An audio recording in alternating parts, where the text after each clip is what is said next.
Okay, cool. Shalom Akim. Call Halalim Na Yahaba Shim Yashab Bashir Kodash and double on Instagrams from the apostles. Thought they Yashab for the strength in order to make this video. And Shalom once more. It's the brother Ratazaraha Halawaya. And of course, this is just going to be a quick video based on really animals being having their innate wisdom, man. Really the ones of which Yahaba Shim Yashab has programmed within them to have. You know, discernment of fruits, discernment of how to make shelter. I'm just saying this based on this video and the one after as well. You know, just gonna play a little bit, bring up precepts as well, and yeah. But let me play this one. You know, from BBC News. To the name of the video, it says a wounded wild orangutan seen using plant as medicine. BBC News. So you know, I'm gonna bring some precepts up, but let's play. Let's play. Now, reaching for some medicine or cream in the first aid kit to treat an injury is fairly common for us, but this is not something we expect animals to do. For the first time, scientists in Indonesia have spotted a wild orangutan treating a wound on his cheek by applying a paste from a medicinal plant. Our reporter Georgina Ranard has more. This is Rakus. He's just been injured, probably after fighting with other male orangutans. Now he's preparing to do something we are all familiar with, trying to heal a wound. That's what scientists in Indonesia believe he was doing when they saw him putting medicinal leaves on his injury. He was eating on it for 13 minutes and then repeatedly applied the plant juice from his mouth directly onto the wound. This looked similar to a wound plaster. It healed also quite fast, so within a couple of days it was already fully closed. A month later, the injury was completely gone. Scientists had never before seen a wild animal apparently healing its own wound. It's another sign of how close we are to great apes. We humans, we treat our wounds, but also forms of active wound treatment can be found in the African great apes. It's possible that our last common ancestor already showed similar ointment behavior. And maybe Rakus isn't alone. Now scientists will be watching other orangutans to see if they share his healing powers. The Mosai Yahweh program wisdom within these animals, man. You heard it right there, man, that he was eating herbs and then pretty much made like a he made a paste just by chewing it, of course mixing it with his saliva and then applying it on that wound. You know, where is it? In fact, hold on. Applying a paste from a medicinal plant. Our reporter Georgina Ranard has more. This is Rakus. He's just been injured, probably after fighting with other male orangutans. Yeah, man. He entered into a fight, you know, obviously got injured. And you know those chants that he's doing right now, it could either be chants of pain or he could be cursing out the other animals as well. I'm just thinking, you know, but yeah, you never know, man. But the point is, that stuff does look painful. You know, you should see that thing right there, you know, right here. Thing is that's a darn claw injury, man. Maybe one of the nails flipping dipped at the underside of his eye, for lack of a better word, you know. But yeah, man, let me get a precept here, because this video ain't really supposed to be too long. The Mosai, he created herbs from the earth as well, and we're supposed to use them, man. Can't always be, for certain situations. Yes, Esau Edom has his way with medicine and whatnot, which ideally ultimately just treats the symptoms. It doesn't really get to the root. But you know, for brothers of whom may not need that, you know, brothers need to get more into the herbs as well, man. It's not every time that we have to rely on, you know, typical tablets. They do help, you know, they do help, but as I said, you know, brothers go try and learn and use the herbs more naturally, because it's more inclined with our system, man. So yeah, this is Hebrews 6. Hold on. Yep. Hebrews 6 and 7. For the earth which drinketh in the rain that cometh often upon it, and bringeth forth herbs meet for them by whom it is dressed, receiveth blessing from Yahweh. Yahweh Shem Yahshua. They're from the Most High. So the point is, man, when it rains, because during school we learn about the cycle of how a plant grows. It needs water, it needs sunlight. Get into the technicals such as the chlorophyll, the green pigment as well, which is a benefit. But the point is, as it says in the scriptures, rain falls on the earth. That helps the plant to grow, and it helps the herbs to grow. And these herbs can then be used in order to heal us as well, man. It says, bringing forth herbs meet for them by whom it is dressed, receiveth blessing from the Most High. So read, these herbs as well are a blessing from Yahweh Shem Yahshua for us to use. These things of the earth, they're for us to use, to help heal us. Of course, Yahweh Shem Yahshua is the one who makes it work. But at the end of the day, he's the one who programmed the elements to work the same way they work for our bodies, for the benefit of our bodies. So that's why this innate wisdom, which is based upon the scriptures here, because obviously the animals be living by the scriptures, man. That's the point. It's not as if just because they haven't had the had the reading of the book, it don't mean that they ain't got some of the scriptural wisdom within them. They got the scriptural wisdom within them, man. So yeah, that was Hebrews 6 and 7, man. The earth produces herbs, and we're able to use them. So let me get back to this. This is Rakus. He's just been injured, probably after fighting with other male orangutans. Now he's preparing to do something we are all familiar with, trying to heal a wound. That's what scientists in Indonesia believe he was doing when they saw him putting medicinal leaves on his injury. You heard that? Medicinal leaves. That's, in other words, herbs. He was eating on it for 13 minutes and then repeatedly applied the plant juice from his mouth directly onto the wound. This looked similar to a wound plaster. It healed also quite fast, so within a couple of days it was already fully closed. A month later, the injury was completely gone. Imagine 1 month later, about 30 days or so. The thing is, it's already healed, man. It already covered up. It shows the innate wisdom of these animals, man. That's why you can't always be calling animals so foolish. They're like us as well, man. They think, they perceive things, they discern things. And orangutans as well, they're seen as quite intelligent animals as well. Seen as very intelligent animals. And the ability to learn things, and intelligence as well, if you search the definition, is just the ability to acquire knowledge and to apply knowledge as well. So of course, someone who has high intelligence is one who's better able, in a more efficient manner, to acquire knowledge, and not just acquire and understand it, but also to apply it as well.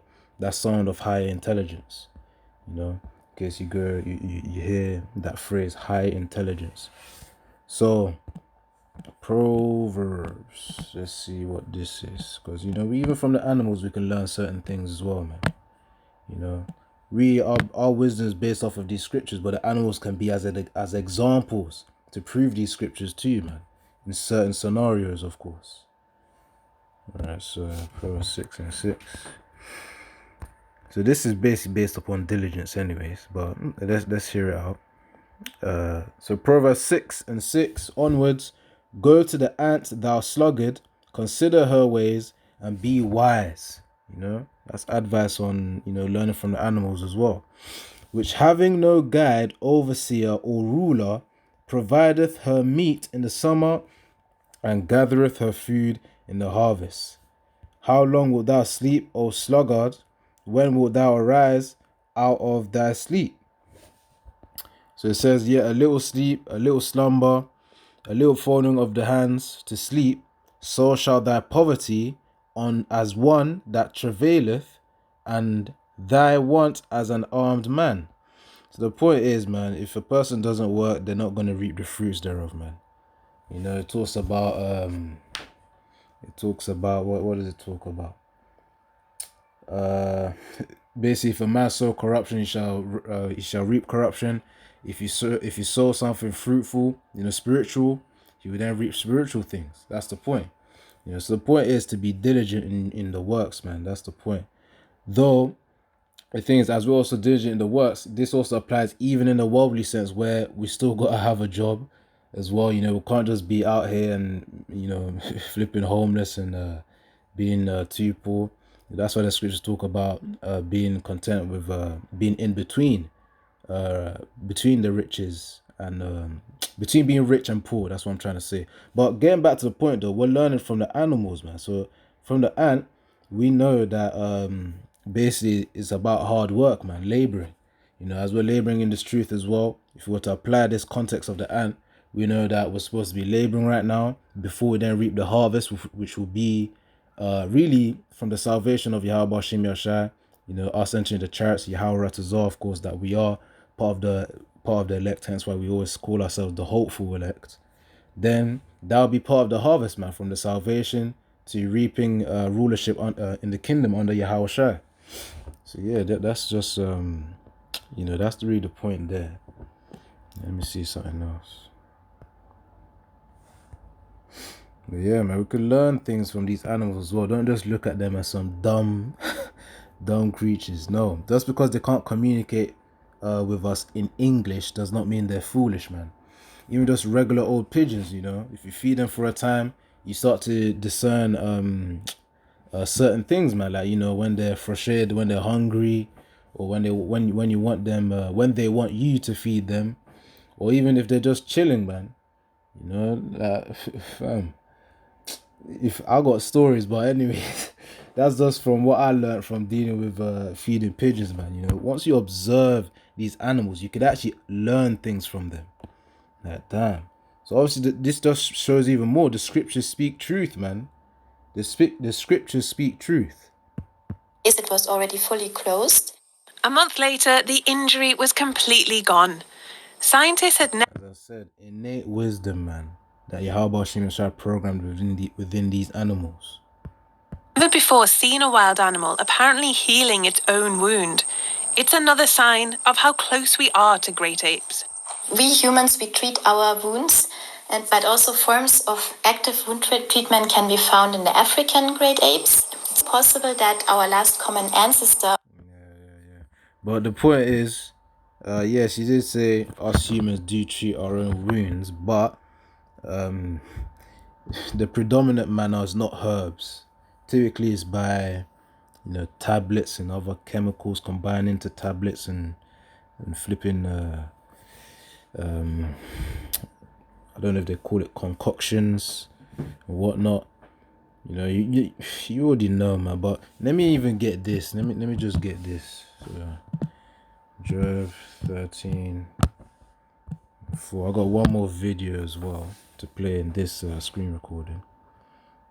So this is Job 13:4. But ye are forgers of lies, ye are all physicians of no value. Again, the reason why I'm mentioning this is because the prominent manner of medicine is Esau's techniques. You know, tablets. You got the needle juice. Bro should know what I'm talking about when I say needle juice. The one that happened during 2020, 21, and then 2022. You know, the juice was needed during that time. You got tablets. You got don't even know what you call them. The ones that you drink, man.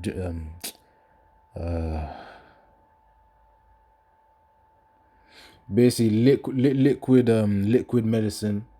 You know, I forgot the term for it. But the point is, it says, Job 13:4, but ye are forgers of lies. These medicines really just treat the symptoms. They don't solve the problem at the root. That's why, you know, with diabetes as well, people got to take that insulin constantly. When really, if they just change their diet, which, you know, is also Yahweh Shem Shai's will, because, you know, when you live in a society where everything's just sugar and, you know, fast food and foods of which are not really nourishing are harder to get. I mean, the foods that are nourishing are harder to get. Then we know that obviously it's quite hard for people to change their diet, man, because, you know, the environment does have an impact on a person unless Yahweh Shem Shai bestows that person with a stronger will, you know, to change their diet, which is possible. So, yeah, ye are all physicians of no value, you know. As I said, only treating the symptoms, not treating the root cause. Because, you know, going back to the example of diabetes as well, all it really takes is just eliminating processing sugars. You know, eating fruits, eats cruciferous vegetables as well. Not just that, obviously eating proteins, eggs, meats. I know lately we can get into like grass feds, you know, for brothers who can, you know, get into that as well, but to each their own, man. The point is that the animals have wisdom, and of course there are things we can learn from them as well. So yeah, you know, for example, the Proverbs 6 verse 6 to 9, you know, about the ants, it says consider her ways or something like that. But let me get to the next video.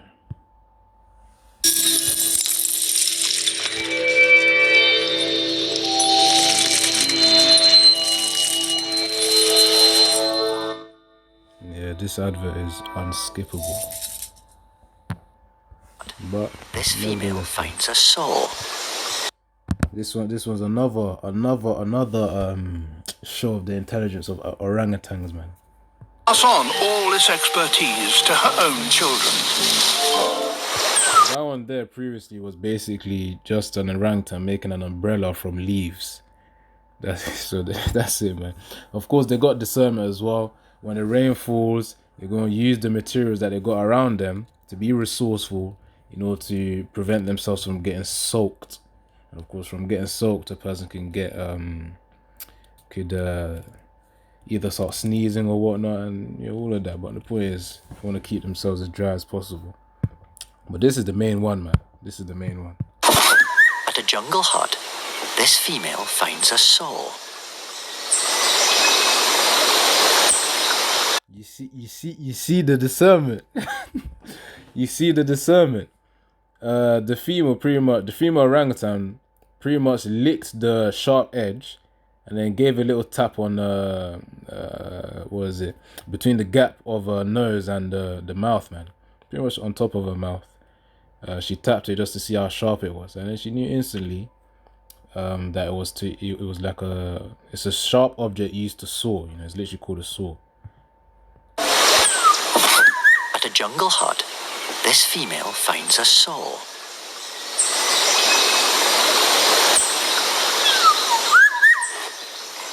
Despite being totally wild, somehow she has worked out what to do with it. Like us, orangutans have an opposable thumb that allows them to grasp and handle objects with precision. Over 20 years ago, a rescue orangutan learned how to saw by watching people constructing the huts here. But this is a totally different and wild orangutan. She seems to take pride in her work, even clearing away the sawdust.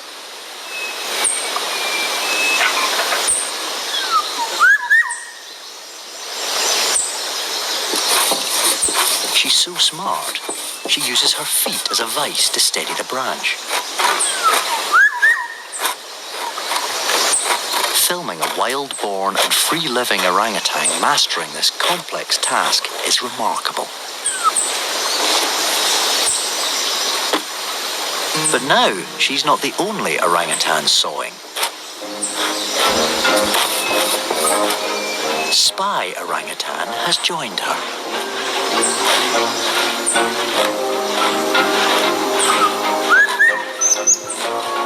Even just the mere looking at this fake robotic orangutan sawing, it's gonna re-ingrain what she was doing before, basically telling her that what she was doing is right anyways, man. You know, I don't know what they call it. It's like peer validation or something like that. You know, when you see another person doing something correctly, it reinforces what the person is already doing. You know, something like that. You know, when you see other people doing something, it's like, okay, cool, that's the right thing to do, just because you see someone else doing it. Which, yeah, it has its disadvantages, but you know, this is what's happening here. It seems to be bringing out a competitive streak. She's becoming even more enthusiastic.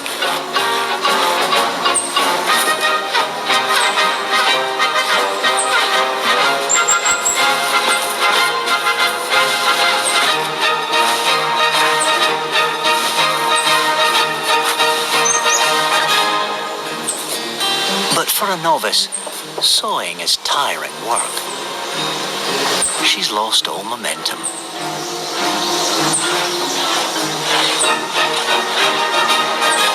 Then, finally, calls it a day. Spy orangutan may have machine-like stamina, but it's the astonishing and versatile mind of the real orangutan that's won the day. She certainly earned her rest. Yeah, that's pretty much it, man. But there's a lot we can learn from these animals, man. That's the point that I've been repeating this whole time. All right, let me get this as a final scripture to wrap up.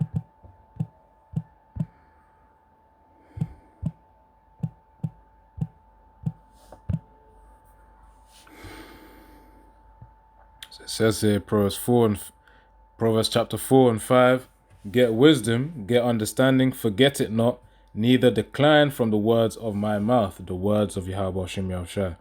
Forsake her not, and she shall preserve thee, love her, and she shall keep thee. Wisdom is the principal thing, therefore get wisdom, and with all thy getting, get understanding. See, that's the key part right there. Wisdom is the principal thing, the most important thing. And that's through Yahweh Shem Yahushua, providing us with these scriptures. Therefore, get wisdom, and with all thy getting, get understanding. So yeah, and part of it as well is also observing the animals as well, man. Because of the fact that they live such simple lives as well. They don't have to deal with certain things that we deal with. You can learn one or two things from them, a few things from them. As the scriptures say, talking about observing the ants as well, with how they're diligent with their work. That's one example right there. So, of course, they're not dumb. The point again, they got their own intelligence. They got their own wisdom that Yahweh Shem Yahushua has bestowed upon them, has programmed within them. So that's one thing to always know. But yeah, Shalom. Yahweh Shem Yahushua Barakatah has been the brother. Ratazara Chachalawaya and double honest agreements on the apostles. Kahalarim La Yahweh Shem Yahushua Bashir Kudash.